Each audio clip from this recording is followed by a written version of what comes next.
Yes, people. What's going on? Welcome back to United View. Welcome to another episode of The Full View, man.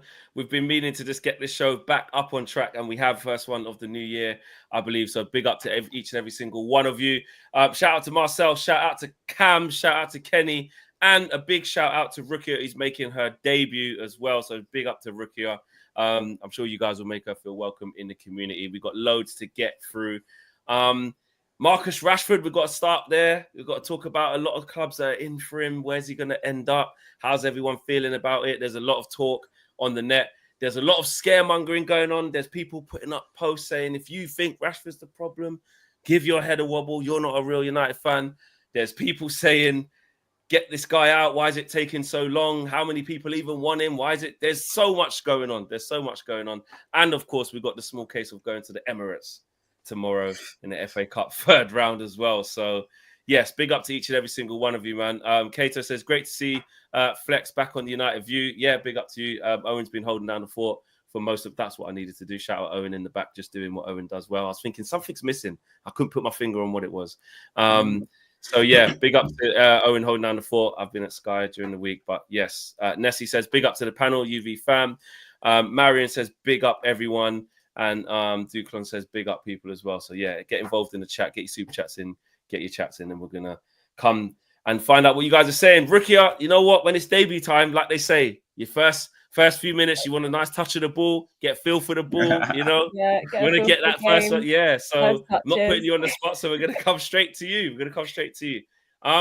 Where have you been on this Marcus Rashford situation? Where are you at with it? How are you feeling about it? What do you think? How do you think it's going to pan out?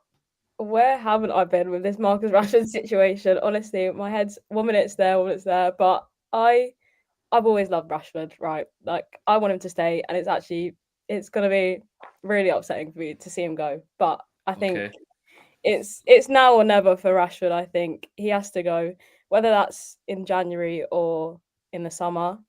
But for me personally, I prefer a loan. But I know if we're looking to sign players, we're going to need to sell him for the money. Ineos, but we know how tight they are. Like, there's no way we're going to get players in if we don't sell. No one's going to really pay his wages, I don't think. So it's hard. It's a difficult situation, and yeah, I really don't know.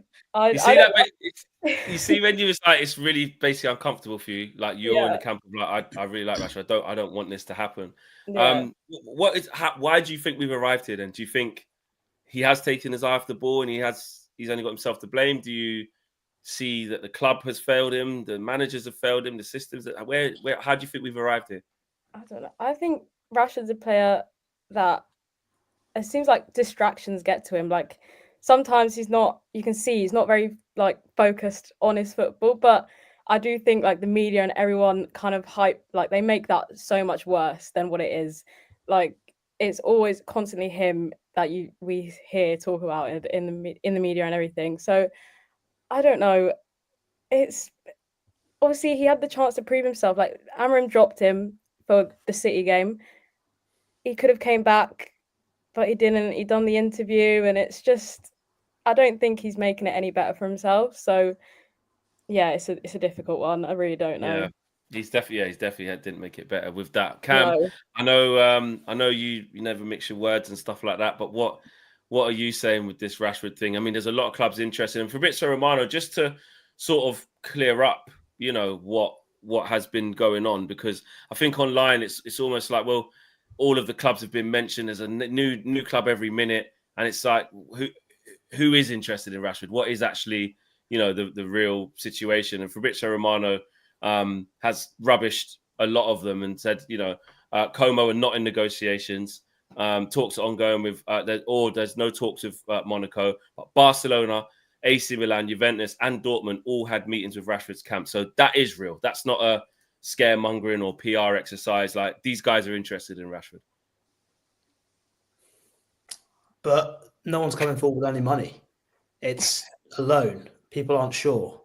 And if you think about where he was 5, 6, 7 years ago, it's sad that it's got to this point. And I think Flex, when he said earlier, have the club failed him in a way?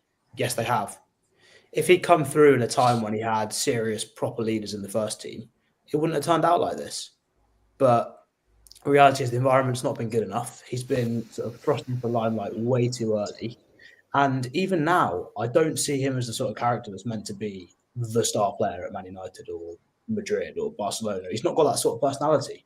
He wants to be, and probably is better being in the shadows, maybe getting the plaudits a couple of times a season when he has a good purple patch and sort of scores 2 or 3 in a couple of games each week. But he's not the main guy.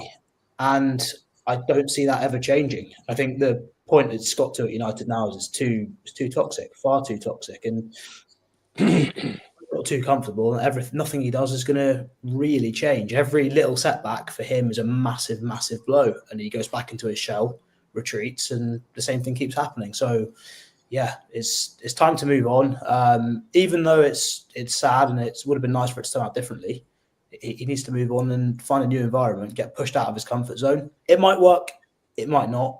But where do you think it'll work most? Like out of AC Milan, Dortmund, these types of links, Juventus, Barca. Because some people act like, here's the thing, right, with Rashford, because he's been quite poor for us for a while, and he's got loads of issues, right? It's almost like people are going, people are going like he's just like he's awful, almost like you're saying like no one would want him. People want him. Barcelona are asking, what does this look like then? AC Milan are going, what does this look like then? Juve are looking like, so that if you're a neutral, you'd go, right, Man United are really letting go of this guy, but Barcelona are in there. You know what I mean? Juve are in there. These teams are better than United. What's going on? So where do you think he would suit best, Cam? Where do you think, or you're not even? Honestly, I think as long as it's, I think if he went to a different club in England, it wouldn't work. I think he'd still be surrounded by too many of the same people. I think he needs just a completely fresh environment, a whole new place, just throw him completely out of his comfort zone, and it'll be sink or swim. It might work, it might not. But I think for it to have any chance of working, he needs to go abroad. It would be nice in a way to do what sort of happened with Sancho, where he goes abroad and plays fairly well for the rest of the season and gets some money for him in the summer. But yeah, I'm not sure, because you can see, with when Rashford gets the ball on the left, what's coming most of the time when he's not in good form. He's going to cut inside, dribble past 2 players and shoot straight into the third one. Like, you just know what's coming, and he'll do it 10 times a game. It'll be so frustrating. You get a ball smashed in his direction, he won't even jump for the header, and he'll go back into his shell and sort of walk around the pitch for the next 10 minutes. It's frustrating. And I could see that happening in Italy, maybe with the slightly slower pace, but also, I guess at the same time, if McTominay's gone over there and it looks like prime Zidane, then yeah, exactly, exactly, mate. Philip Billings just gone there, mate. You know what I mean? So it's not. Yeah. It's listen from Bournemouth. Yeah, bro, he's gone Napoli, wow. Mate. You know what I'm saying? So Antonio Conte just packing out the midfield with big, strong, tall athletes, mate. The Mancusian says, for years I thought he would be one of those rare one-club players. As sad as it may be, it's starting to sound like a move away, maybe best mutually, which is, basically what Cams and Rukia basically just said. Marcel, for you, I mean, actually, someone said that, it was really interesting, actually. Oh, yeah, Asim said, not buying the excuse that the club has let him down. Rashford has been unprofessional for the last 2 years and has let the club and fans down.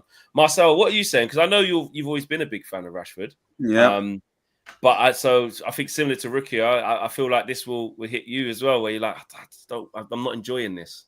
Yeah, man, not at all. I've always supported him. I thought he was going to be, become the top level pro that we all thought he was going to become, and really, lead us as a football club and become a captain one day as well. Actually, we've seen him with the armband a few times as well. But right now, it's just gone completely the other way, and I'm with Cams in the sense that we just have to get rid of him as soon as possible, whether it's a loan or a sale. I think he would do well at AC Milan, though. I could see maybe doing an Andy Cole, Dwight York kind of situation with Leao up front, 2 up top or something. I don't know, at AC Milan or maybe at Dortmund. But I don't think he would do well at Barca. Barca's still got a really good front three going on with Lamine Yamal and Rafinha and Lewandowski. So they're still doing really well and scoring plenty of goals. He'll be working off the bench there. But at Dortmund or AC Milan, still an opportunity. I just think he has to go. We need a new number 10. What does it mean to be a number 10 at this football club? So many world-class players that we've had with the number 10 shirt, and he's just not living up to that billing anymore.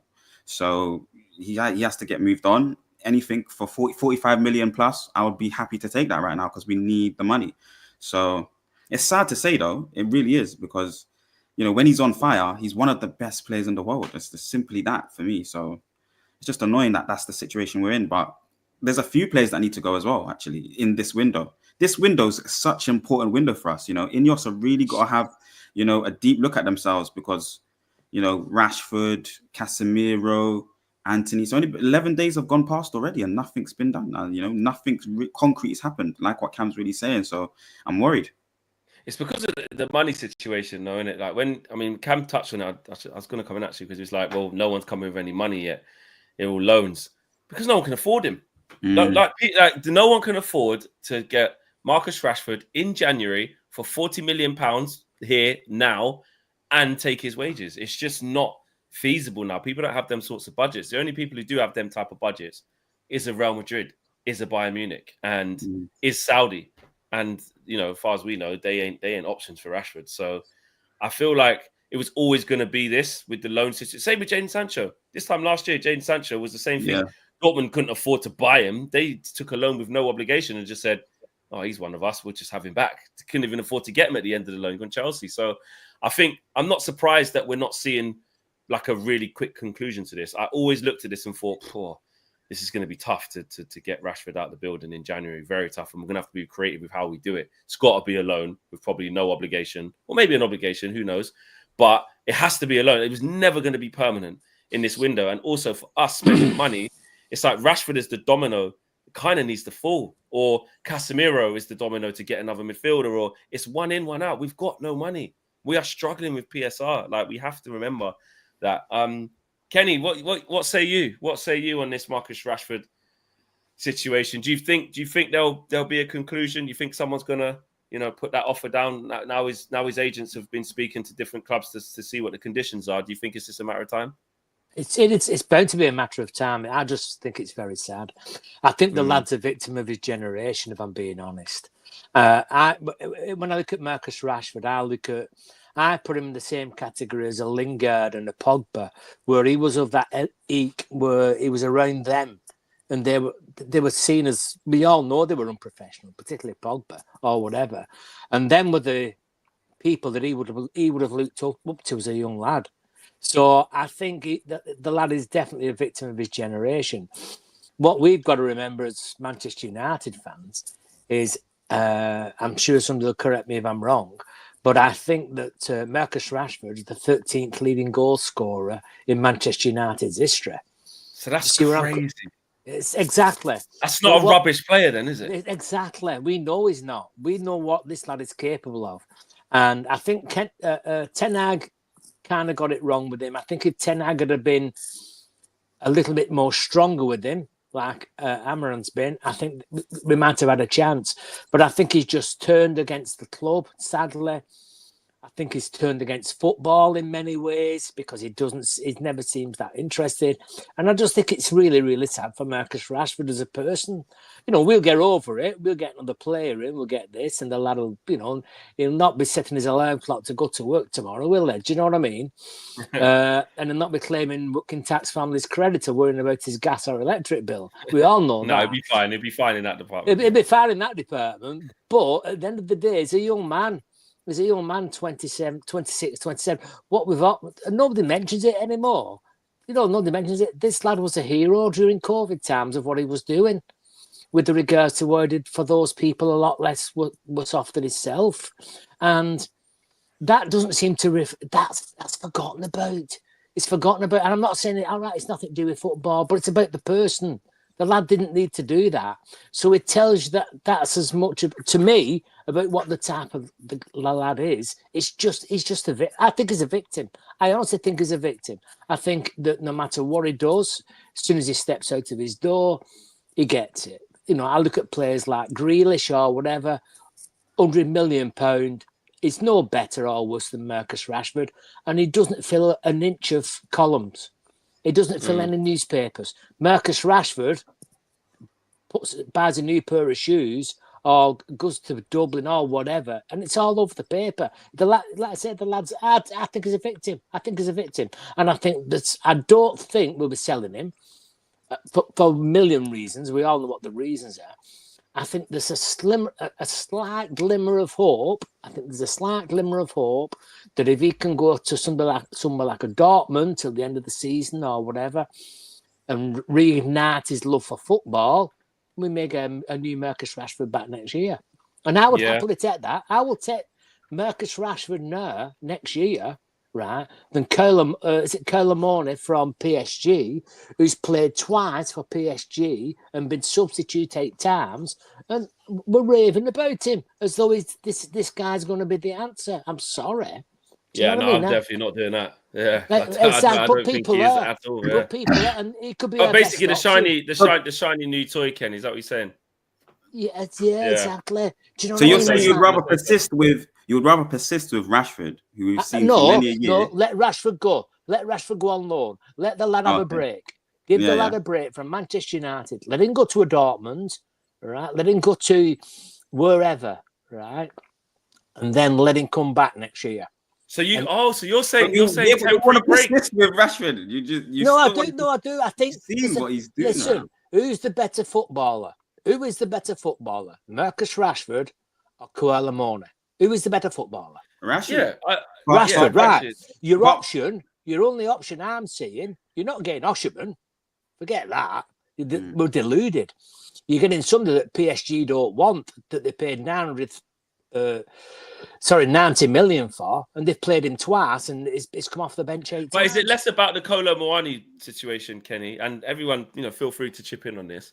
Like, I feel like it's less. I shall ask you, Rookie. I feel like it's less about Kolo Muani, but people feel like more about Rashford's run his course. Yeah, Rashford's run his course at United. Like, both parties just need to do this. We know there's a player in there. That's why these types of teams are looking for at him, which is probably Kenny's point, which is saying get him back. But do you think that could work as well? Like a temporary break, see what it's like without each other, and then maybe reconcile? Or it has to be for the long term. It could potentially. I think, he does need to. I'd say the same. He needs to get out of England. I think moving to another Premier League club just won't do it. I think he needs a whole new environment, and then perhaps he could come back like after his loan and be. But I don't know how likely that is. If he's going to come back and be that transformed player. Like it's. I feel like you're just taking a step back. He's going to be walking back in the same changing room. Not like. I don't think much is going to change that. So I do think, as hard as it is to say for me, but I think it's time to let go and he needs to move on. Sancho went back to Dortmund and was a good player again for Dortmund. And if they'd have had the money, they'd have bought him. Yeah, but I feel like with Sancho, that environment, like you said, it suited him and he was thriving in that environment, and he left as somebody who'd essentially outgrown that environment. He was ready to take the next step and go and be the superstar. No disrespect to Dortmund, it's an amazing club. Yeah. But like, that Man United move, come back to England after saying no to City, you found yourself, and now you're going to go and be the guy. And then he's obviously suffered so badly at United, confidence on the floor. It made sense for him to go to Dortmund to get the smile on the face, I get it. Be happy again. But then the truth is, at the second fit, he's gone to Chelsea. Yeah, but the truth is, no matter where Marcus Rashford goes, you're going to be paying approximately £150,000 a week towards his wages anyway. So where are you going to get the money in or from to buy his replacement?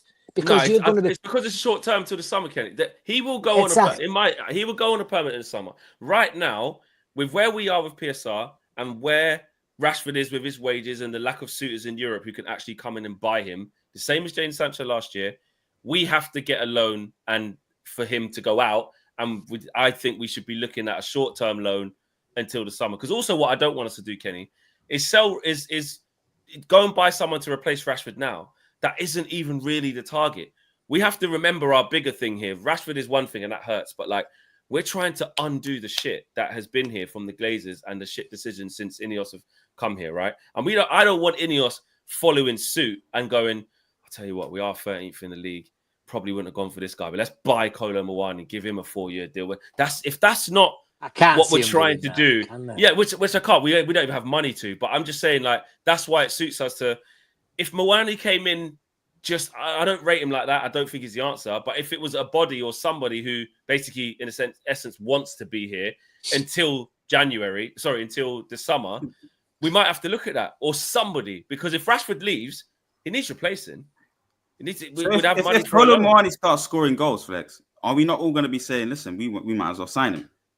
Why is he not scoring goals for PSG?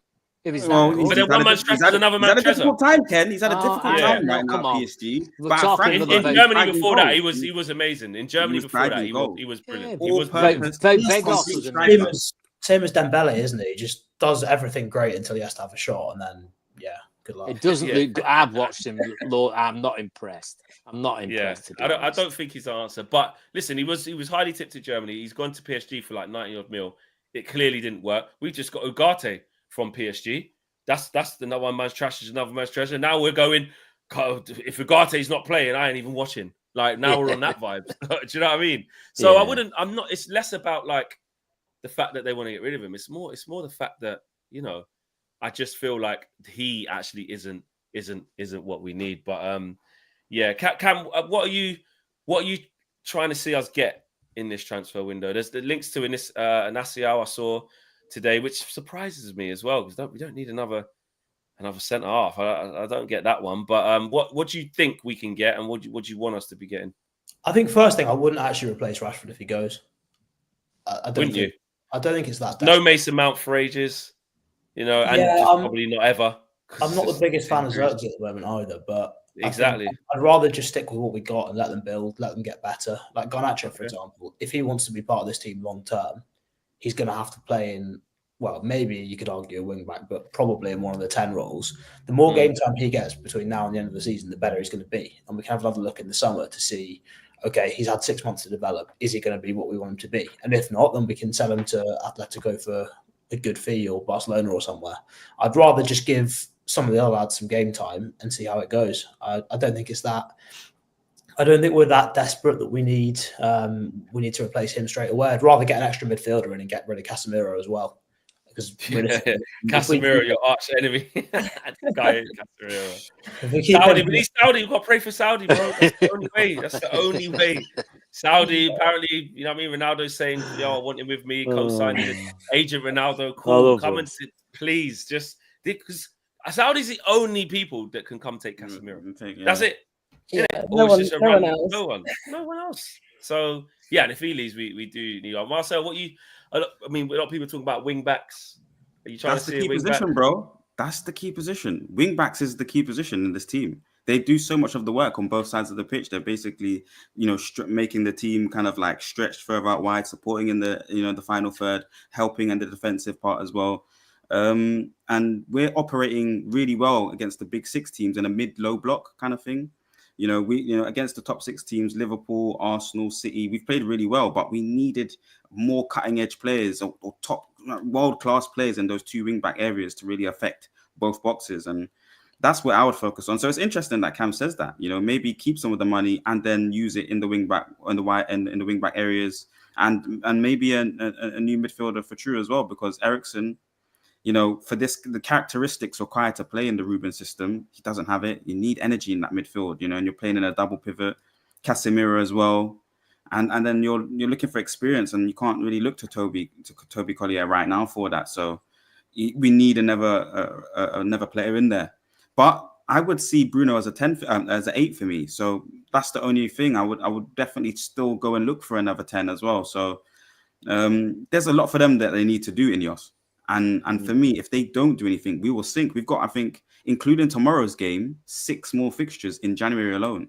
And I think we played one in the 30th of December and we play one on the 2nd of February. So just tight, congested fixture list. And we need to rotate the squad. The manager even said it, that he's only rotating for fitness of players. That wasn't that what he was. Yeah, he doesn't want it. He doesn't want to. Yeah. That's why Bayern Deer's playing tomorrow. That's good, isn't it? Everyone feeling good about that? Bayern Deer playing again on Spurs. You know what? Sorry, just quickly on that. Yeah, I was like, you see, when I come out the stadium after we lost to Spurs, I said, you know what, Flex? When I'm doing the review, there's no point getting mad and cussing out Lindelof and cussing out Bayern Deer and that. So I was like, we're never going to see Bayern Deer play again. So there's no point me cussing him. And then fast forward, we're going to the Emirates, big Emirates. Yeah. And he's playing. But I'm not going to be too negative before the game. I'm going to who's that who's gone? Oh God. He's just Cam's gone. He's gone Bayern Deer. He's gone Bayern Deer. Yeah. I'm off. It's related. It must be related to him. Yeah, I didn't know you didn't like Bayern Deer that much, Cam. You had to just get out of it. He said, "Nah, not that guy." Larry says, "I will be sad to see him go. I'm not enjoying this at all. I hope he leaves soon so this can end. So sad." Yeah, I see what he's saying there, bro. I see what he's saying. Larry says, "I agree with Kenny on Rashford being a victim of the rot in this football club. It's because I have seen us sign top professionals from other clubs and seen them still struggle here. Everyone post Sir Alex has struggled here." Nah, bruv, says Marcel looks like little TJ. You look like little T. I do a little bit. No, I've heard it before. You had pop smoke before, then yeah. TJ. You know what I'm saying?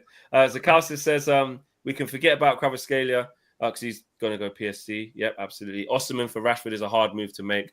I don't see us buying anyone before we sell players. A left wing back and central midfielder. Yeah, definitely. Like, you know, the club have said as well. They've said to me, finances are tight and there's nothing advanced in terms of ingoings and outgoings at this moment. Unless somebody leaves, we can't do anything. We can't. Mr. Arnold says, one sec, Kenny. Mr. Arnold says, we wanted the Qatari, but ended up with Scrooge McRatcliffe instead. What was you going to say, Kenny? No, I think we've seen it for the last 3 or 4 January windows, haven't we? We needed centre-backs last year. Desperate. We had no defence at all last year. Oh, we'll get people in on loan. We got no one. Then, you know, we get Vegas, Sabitzer, and so on and so on. Just temporary little stopgaps. The lad from Spurs at left back. You know, these are the players we were getting. And it was like we were at the bottom of the pecking order. We had what was left, basically, because we've no money. And I don't see, you know, there is this, I think we're disillusioned in a way, because it's like we see this figure of Casemiro's £300,000 a week. Sell him to Saudi and we'll spend that.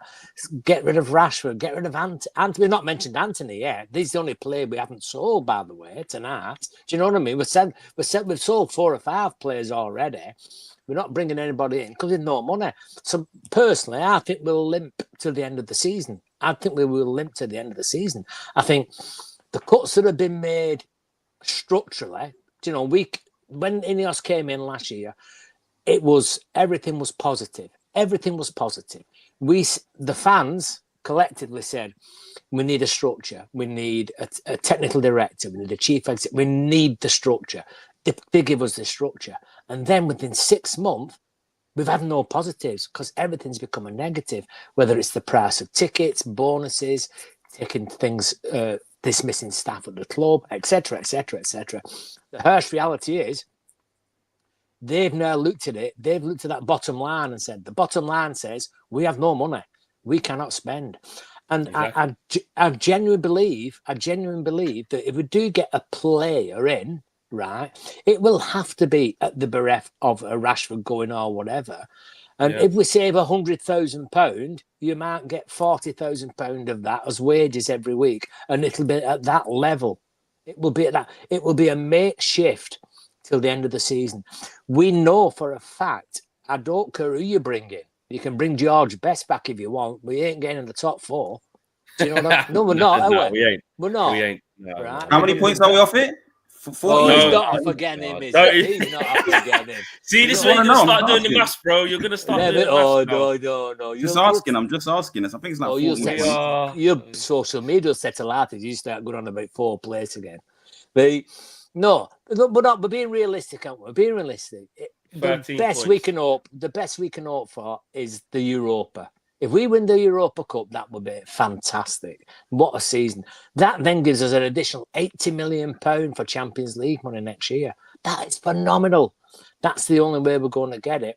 So I think as we progress through now, I think we'll make do with, you know, if we get a win against Southampton, that puts us into 11th and all that. And it's not stupid, but what they've got to do, they've got to make sure that we beat Rangers.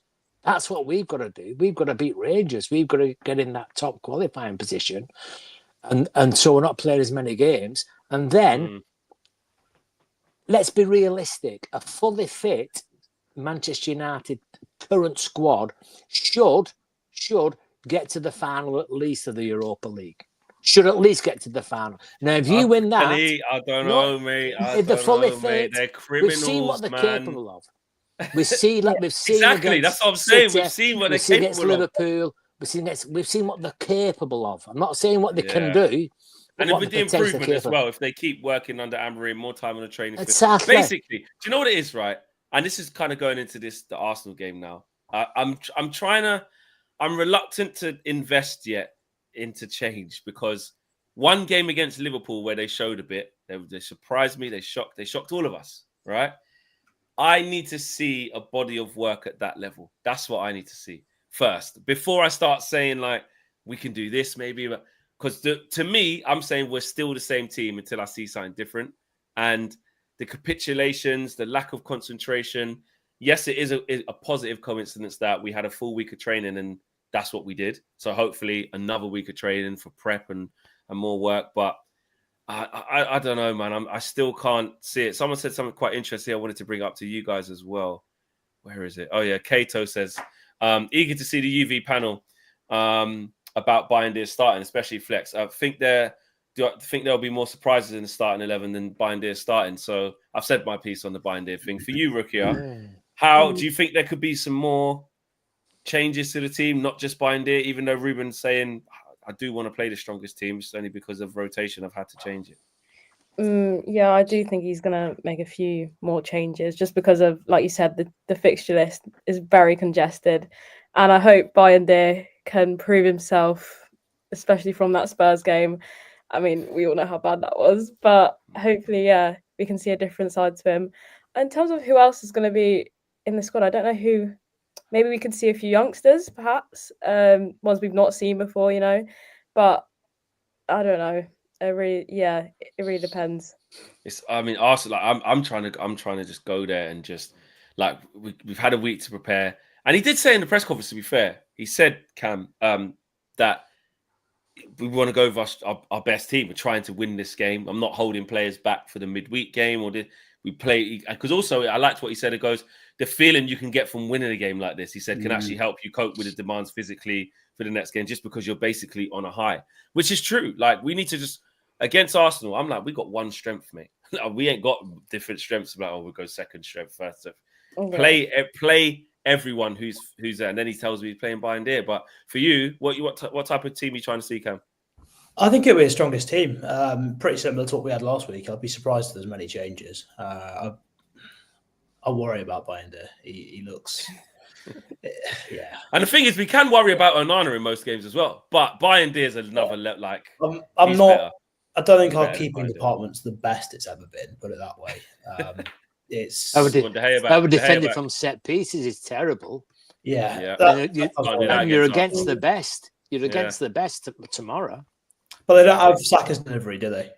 Because he's out. No, Declan Rice is. Yeah. So that does help. That is useful. But yeah, Bayern, wow. I think it's always tough for a backup keeper though, because you don't get any rhythm. There's no opportunity to build minutes, build a bit of confidence. You're just thrown in, and if you make a mistake, you're not going to play for a couple of months. So it is difficult. But even if you don't make a mistake, you're not going to play for a couple of months. Yeah, true. But if you don't make a mistake, no one says anything. If you do make a mistake, everybody's cussing you for the next 6 weeks. Yeah, it's not great. It's not. He has to play. He has to play because what would happen if Onana got injured? What would happen if Onana got injured next week? I'd rather find out then, Kenny. Yeah. We'll find out if he gets injured, mate, because I ain't trying to just... Bro, also, do you know, I was in that stadium. I can't honestly have to say this, yeah. I was in that stadium and I was going, that's Fraser Forster to my right, Bayern to my left. They're both trying to just have a battle to see who could be the shittest. And Bayern lost to him. I just could Fraser Forster is crap, right? These days, make no mistake, he is terrible. 5-6 years ago, whenever he was at Southampton, he couldn't get down quick enough to any shot that was anywhere near the corner. He's now, another 5-6 years older than that? He is useless, and Bayern was still worse. I just I want. Listen, I don't want Altay to make any mistakes. I want him to have a great game and keep a clean sheet against Arsenal. But I mean, Marcel, for you, not just about the goalkeeper, but how are you seeing this game? Because I know you're quite confident, aren't you? Yeah, 1-0. I hope hoping for a 1-0 win, which someone would say is not quite confident, but off the back of the draw performance, and like I say, against the bigger teams, what we've seen under Ruben is a mid-low block that performs well.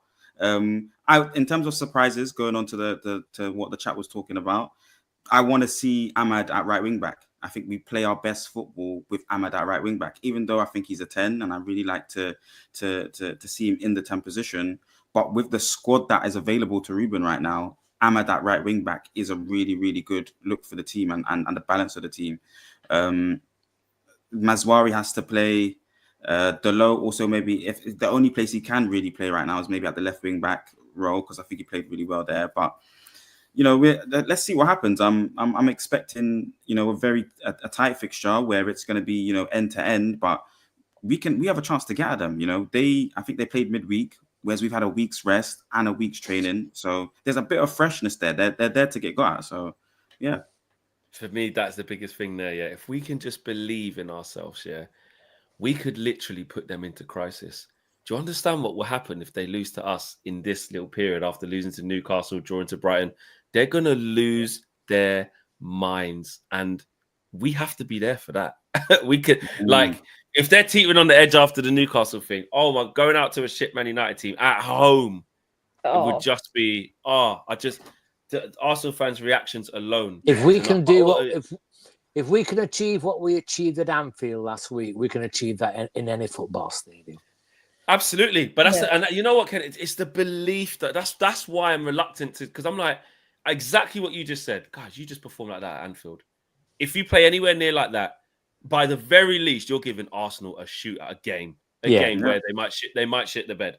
Not because we're amazing, but just because they're like, fucking hell, I didn't expect Man United to be. Yeah.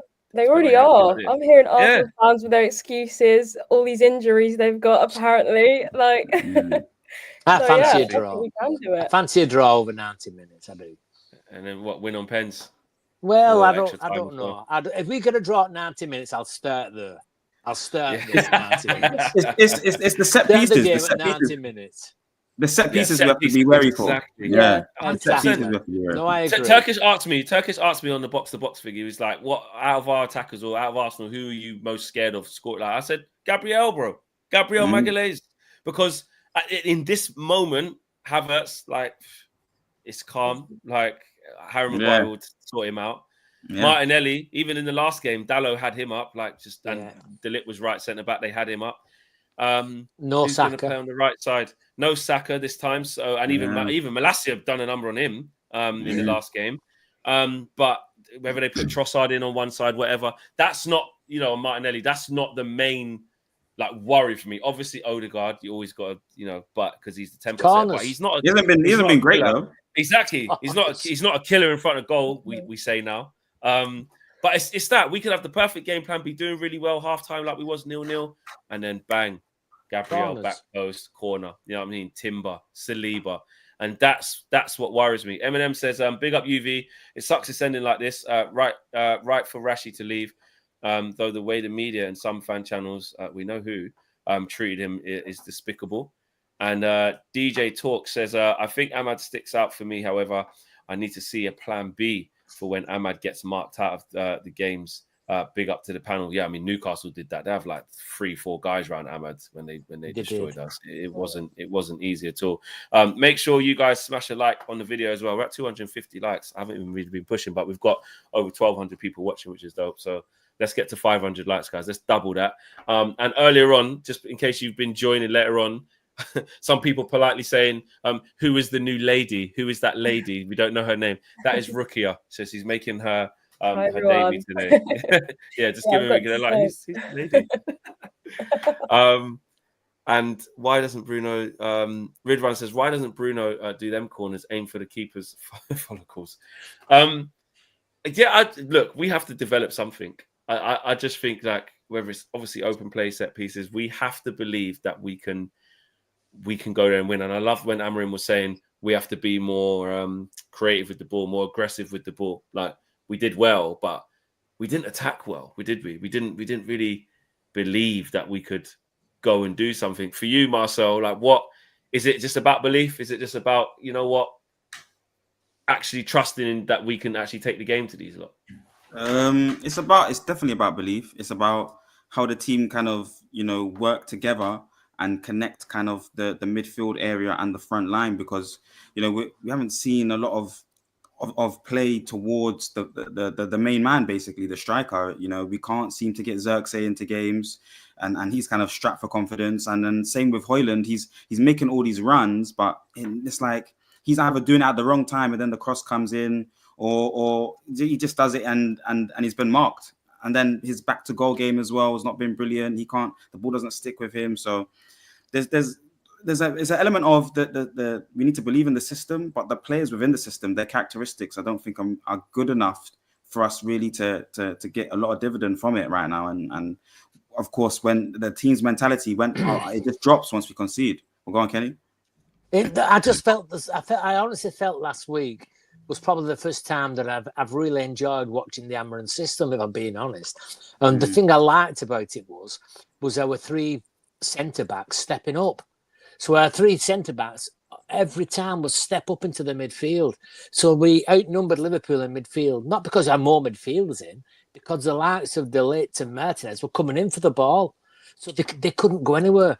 So I'm making this assumption tomorrow that with the same back three, applying them same principles, you were not going to give Arsenal the space in midfield that they would normally enjoy, just like Liverpool. Then what I'm hoping for is the likes of De Ligt, and we criticised Martinez the other week, but what we can't take away from the lad is his technical ability, and his technical ability the last week with passing, but spraying the ball out, De Ligt the same or whatever. If we can get that as a starting point, if we can get our back three functioning in a way where they can step up, come into midfield, break up their play, break up their transitions, I think we've got a great chance. I do. I think we've got a great chance. Plus, if we step in and take the ball in midfield, there's less chance of it going for a corner. Do you know what I mean? Yeah. So you've got to be looking at it practically. Just keep the ball away from the corners. Just do not give them anything like a set play. I don't think they can play through us. I don't think they will play through us. I don't think they will play through. If Saka was on the pitch and a Rice coming forward and breaking through, I think you'd have a chance. But I don't think they will break us down in front of goal. I don't.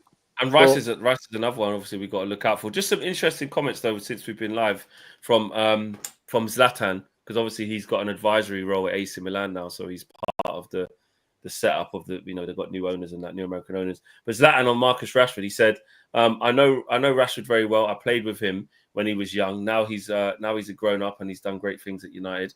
I don't think I need to convince him because Milan are one of the biggest clubs in the world and everyone wants to come here. Of course, he has to say that. As of today, it is not an easy operation, but we have not spoken to him yet. We'll see if we will speak to him. So yeah, he's putting in his 10 pence there. Zlatan saying, yeah, listen, we'll see when we speak to him. But everyone wants to come to AC Milan. It's an attractive prospect. He can come back to United at the end of the season. Let's get him out of retirement. 100%, 100%. He'd be better than what we got now. I'll tell you that. Exactly. Zlatan in his current form now would be. Rookie, for you, what's the standouts for tomorrow? What are you looking for? The things that we have to do really well to be able to get a result, and what are you most worried about from Arsenal, if anything? Are you feeling really confident? I'm feeling quite confident. Like a few others have said, I think the one thing, obviously, is always going to be the set pieces, but the fact Saka's not there tomorrow gives me a bit of hope as well. And I'm hoping the lads in training have been working on it, so we should hopefully see less goals from corners and set pieces. But yeah, I know. And I also think just Arsenal I'm not really impressed with how they're playing at the moment. Like the transitions aren't that, like, I don't know what it is with Arsenal. It's a weird one because they started out the season all right, but then now it's kind of, they've kind of hit like a flat line. Like there's not really, I'm not worried at all, to be honest. You're not worried at all. No, that's a big statement. They will clip you up. You will see yourself on X. Be careful. Every game I'm clipped up. Like, I'm so hopeful. But I'm saying 2-1 to us. Yeah, I'm gonna leave it at that, guys. Yeah, we do. Everyone's gonna come back. They will say, and when we haven't, they also this community. They'll say it's your fault. You jinxed us. This, that, and the other. They're ruthless. They're ruthless, mate. Shout out Riri. She says, big flex in the panel, and the entire United View community. Big up to you, Riri. Hope you're well. And I was going to say about I don't know what you guys think. Yeah, Cam, I'll start with you. Like, Yoro, I think he should start this game. I mean, because I feel like he's been put into situations that are right in the lion's den. Right, you're 1-0 down against Arsenal. Here, kid, get on. We're losing. No, he started against Spurs, didn't he? Did he start against Spurs? No, he didn't.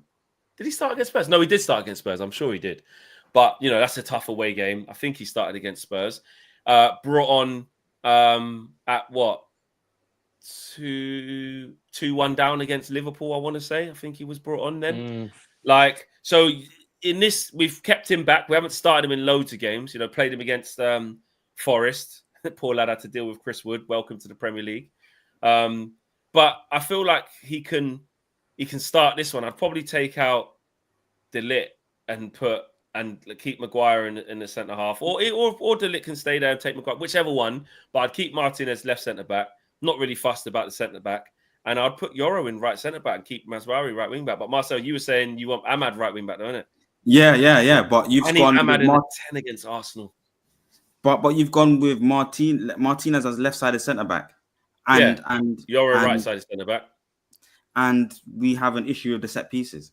I think we need maybe a taller profile in there. Yeah, we need the height. Maybe you keep a Yoro. Maybe you keep it as Yoro, Maguire, De Ligt, or maybe you get a Mazraoui in there. Mazraoui, De Ligt, and Yoro. Maybe try Yoro left-sided centre back. I don't know. Cam, what do you think would be the best combination? But I just think Martinez, his height right now for this game in particular with Arsenal, the Giants, and that, and with the set pieces, that it's just basically it feels like a penalty kick that they're taking.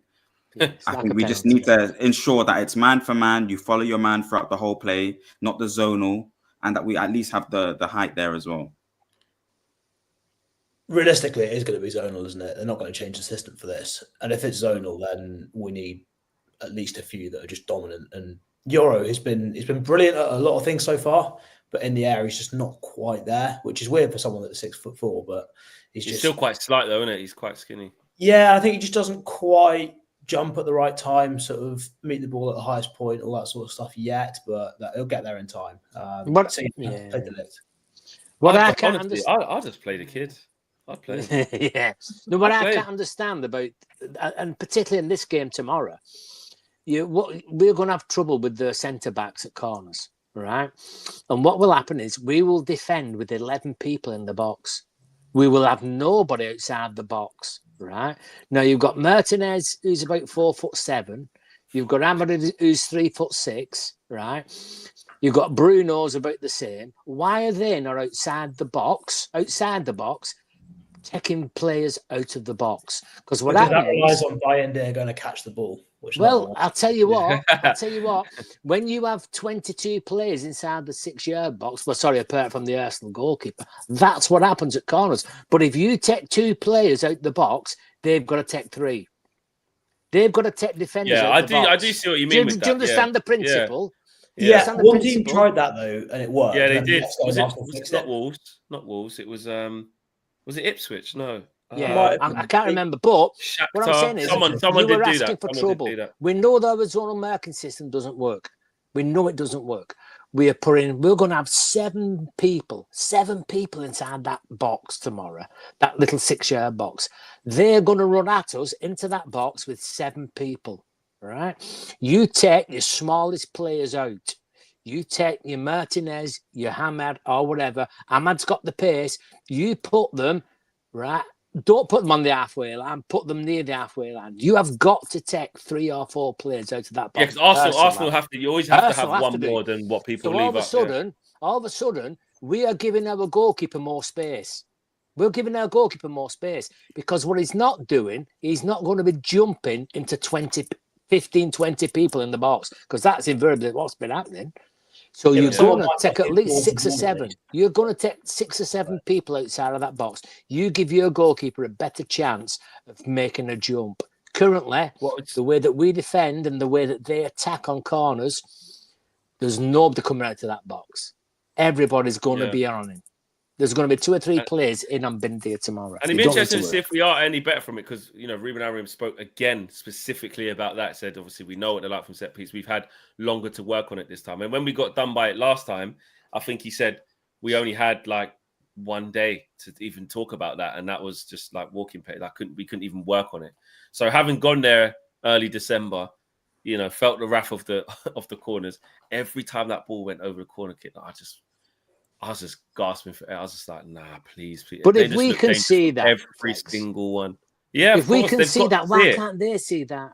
It's that not common Well, they sense can. to It's take just, players do outside you know what the it is? box? They can see it, but it's the execution, isn't it? You know, it's like Robin. You know he's going to cut in on that left foot. Why don't left backs just show him one side? But it's like you're just too good at it. Like it's not just us that they do this to. They do this to every single team. If it was just an us problem, I'll go, we're a disgrace. How are we letting in them set pieces? But when they do it so consistently, you have to just go, you know what? Bloody hell. Like, you know what I mean? Someone's got to come up with something to do it. Cam, you're the tactics man. What are we supposed to do? Well, yeah. So on that, I probably would. What do you tell your uni team to do? Well, we did actually use a zonal system before, and the problem you get, which is basically the same problem United have had, is that basically any team that wants to and organises it well can get a run on any of your zonal markers. So it's an impossible task if the delivery is good and the person heading the ball is good. So if you go man for man, at least then individual responsibility comes into it. So if somebody needs man, it's on you. Whereas zonal, I think if it goes wrong, you can say, well, I did all I could do, but it wasn't enough. If it's man for man and your man scores, it's your fault. So I think the accountability side of things is different there, and maybe that would work. I think if memory serves me right, I think it was, as people were saying in the chat, I think Monaco did the thing about leaving players up. Yeah, they did. Yeah. Arsenal matched it. I think in the next game, the team that Arsenal played next also did that. And Arsenal scored from the corners because there was just more space. Not enough people. Yeah, that's the thing. You've got more space to operate. And like you said, it's a big shout to go. We'll trust Bayern to come out and catch this as well. I think the only change I'd maybe see is man for man, but realistically, I don't. I think we have to, especially when you're building things this early, unless they've come up with, because they've had a week's training, come up with a special solution for this game. I think you want to embed whatever we're going to be doing long term. And if long term we're going to be doing that zonal thing most of the time, then go for it. But for me, I think the embarrassing thing with it is that's really all Arsenal have got. They're in what, year 6, year 7 of this Arteta project, and all they've got is a few nice set pieces to show for it. So the set piece coach there is doing the work. Arteta's just sat there with his, he's got the speakers on, got whatever other gimmicks. He's got the pickpockets behind them in training, all that sort of other nonsense going on. He's got the dog. All that sort of... And the light bulbs. Yeah, the light bulbs. He's got all this stuff going on. And it's guy. the set piece coach that's actually doing the work for him. They can't do much these days. They're not great in transition. They're not that good with the ball. We know actually what I think will happen tomorrow is Arsenal will sit back and defend a lot. I think there'll be a lot of occasions where Liverpool tried to come at us and press, and they left a bit of space behind. They were sort of sat in the middle at the times when they weren't pressing.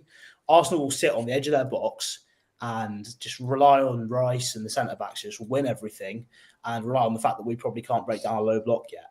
That is embarrassing for the position they're in when they do that. And it's going to be so nice to sit in a stadium that's really toxic and it not be Old Trafford for a change. So I can't wait.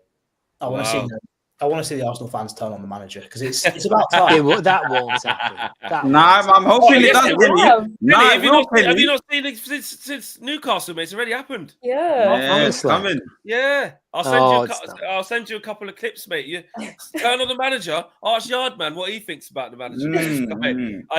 Kenny, I'll send you a clip. You'll go. Robbie TV still loves him, surely. Robbie's calm. He's like saying it's all right at the minute. But listen, lose to us as well because we're a really loud fan base. Because it's us as well. Yeah, the scrutiny would just ramp up. Newcastle's one thing. I get that. They're a good team. Isak's a killer in front of goal. Gordon, they've got some real machines. Joe Linton in the midfield, etc., Tonali, fine. Yeah, let them lose to us. Yeah, it's going to be different. Like you said, Cam, it will turn in there. And actually, when I went to the first game, the one a few weeks ago, I could feel it in the stadium. They expected to be rolling us over, and then at 10, 20, 30 minutes going by, you're going, oh, we're not causing these any trouble. And then at half time, there was, I'm not going to say straight boos, but just like that weird feeling where you're going, no, we're not happy with this. This is not how this is supposed to go. And it was the stupid set piece. It opened up after that. And then even at 1-0 down from the set piece, I think De Ligt had that chance. We had a couple of little moments in possession, but we just couldn't attack. So, yeah, I think it's going to be interesting. I mean, what are you saying about up front, Marcel? Xerxes obviously had a tough time. You talk about height. Cam shaking his head immediately. And then even Xerxes had a tough time. Who's not had a tough time?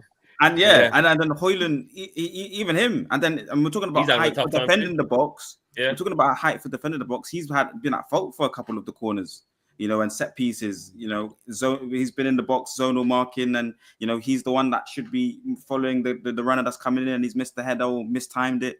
So he's been at fault for a few situations. And then we've got Garnacho, who I think maybe doesn't fit the system. I think Cam obviously mentioned potentially you could see him as a wing back or a 10, but again, they're not suitable positions for him, within the system. And his best work looks like it gets done as a left winger in a system or in a football team. So he looks like he should be sold, I think. If I'm honest with you, if I could get 40 million, 45 million for him in January, I would take it. 40 million for who? For Garnacho, Kenny. Yeah. Well, it's an interesting one because we know, and we've said it a million times on here, but from the day one of Garnacho, we always said he was an impact player. When he was coming on and he was playing again, when we were playing counter-attacking football, Garnacho was outstanding. I remember against Aston Villa and these teams, running from the halfway line, running in behind, he was brilliant. When he started a game and he was facing a bank of players, he never did it. Yeah. He was always coming on late in the game, running on. I think under the Amarin system now, it's very similar to he's not getting the space behind because we don't play that way anymore. So I think he is one player. I think there is a victim of the system. I do, because he's not a natural 10 where he can do a little dink and this, that, and the other. He's not a Kobe Manu that can run round players. He is hit it past and run. He doesn't get them opportunities. So I think whether they sell him or not, I don't know. But I honestly think that if you give them a choice now of getting rid of Rashford, I think they would see Rashford as a better prospect going forward than probably Garnacho. I think he's better than him. Garnacho's way better. Rashford's way better than Garnacho. Yeah, I'm not saying he's not, but what I'm saying from their point of view, I think the reason that Garnacho is failing is because of the system. I'm not criticising the system. Is it? It's the system. I think it's also him as a player as well. I think his biggest problem is that what he's best at, his attribute that makes him good, is also the attribute that's going to stop him going to the next level. He's good because he's fearless. He's direct. He'll keep doing things. He's a goldfish. If he runs at 3 players and loses the ball, he'll still do the exact same thing the next time he gets it. He's not scared. But that's also why he's not going to become a top sort of elite player, because if you want to be an elite player, you can't just run the risk of losing the ball 100 times because you keep doing the same thing every time. So if the thing that makes you good and what you keep getting encouraged to do is also the thing that's stopping you taking off, how do you ever get to the next level? And for me with Garnacho, I don't see it. I think I don't see this. It's a shame, really, because it's a shame because it's so exciting. Yeah, go back he is because and the reason why, and it's, I've been saying this, that it's so interesting how the needle moves. Ricky, I want to see your opinion on this before we finish up.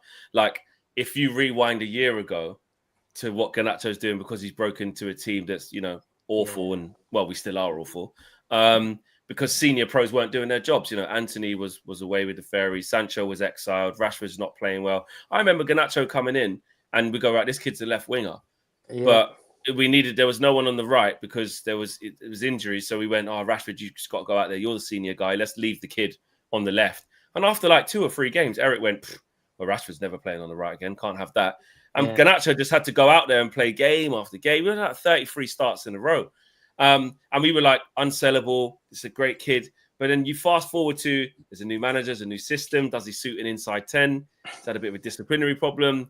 He's had a few tough games. And now it's like, it was last year's Zaman, wasn't it? Exactly. Yeah, and now it was last year's Zaman. If there's 30 or 40 million now, Rukia, people will say, let's sell him.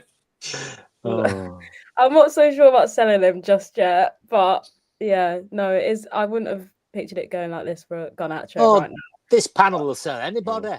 This panel will sell anybody. They've Rip got it to up, do mate. that. We're 13th in the league. We're There's nobody 13th in the left. league, mate. Like Ineos was saying, no one's untouchable. How can we have Yeah, untouchable true. players if we're 13th in the league? It's true, actually. Yeah. Oh, do you think Garnacho will kick on in this system, Rico? Do you think he'll be all right? I think there needs to be someone. I think he's better if he comes off the bench rather than starting games for us.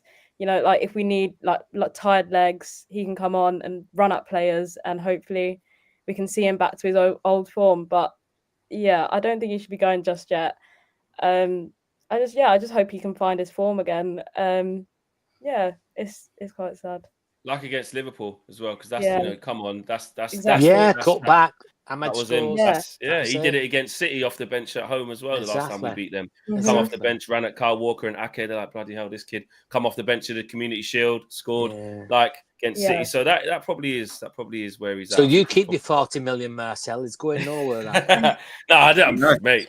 If the 40 million arrives, though, I would have a look at it again. I'd have a look. I'd have a look. Guys, big show. Well done to everyone. I'm sure everyone would agree. Rukia smashed her debut, so big up to you, Rukia. Smashed it. Thank you. Yes, Thank absolutely. you. Shout out to Cam, shout out to Marcel, shout out to Kenny, as always, guys. And make sure you guys smash a like on the video on the way out. I think we got to just under 400 likes. So I don't know if 100 of you can smash that like button on the way out. We can get 500 or thereabouts on the way out. So yes. Let's actually really quickly. Let's lock in the predictions. Rico, you said 2-1 United, didn't you? Yeah, I'm sticking with 2-1 United, yeah. Cam? 2-0. Ross, 2-0. We ain't keeping no clean sheet. I can't see that. I know. All right, okay. But hey, that's Marcel, what you saying? 1-0. But then when you say that, I'm just thinking, maybe it is a 2-1 result or something like that. But 1-0. I'm going to go 1-0. Kenny? 2-2. And then whatever, and then go from there. You said. I'll take anything then. I'll take anything. We'll not be embarrassed then at 2-2, will we? Yeah. Crunk King says penalties win. I'm sorry, guys. I've been consistent. I think we'll just come up short. I think we'll lose 2-1. I think we'll give them a game. I think we will scare them a bit, but I just think that set piece, someone will make a mistake. I hope Robbie's not watching this program. I've already said it on their channel already. Have you already said it? Yeah, I'm just being consistent. It's just my honest feeling. As long as I see a good performance that we can build on, similar to Liverpool. If we lose on the night. But Did you see the Newcastle game? Yeah? I watched it. I watched all it. I watched 9 minutes. But bro, we're not Newcastle, bro. No. Like, Newcastle. Did you see what Newcastle done to us? Yeah. They got powerful people in midfield. They got physical specimens of players. They had Dan Burn, Joe Linton, Tonali, Isak's over 6 foot, like Botman's over the big 6 lads. foot. Like they got guys who can deal with that. And then on the other end, you've got an Anthony Gordon and an Isak that can cause big problems. Now, listen, I'm not saying we can't. It's impossible. Marion says shot flex being negative. I'm just, this is it. Pyramid says flex no cojones. Where are your cojones? I'm just being honest. I told you lot from when we're taking all them back-to-back L's. I'm not doing the whole. I think we're going to lose, but let me just say we're going to. I'm just telling you lot how I feel. And then if it's a Liverpool thing and we get surprised, or Man City, I just hold my hands up. I'm just like, wow, I didn't see that, because there has not been enough sample size for me to really think that we're going to win at the Emirates. But we can give them a good game if we believe. So I make them crumble. So yeah, there you go. Right, guys, smash a like on the video. Subscribe to the channel if you are new. We'll be back for another full view next Saturday as well. Take care, guys. Peace.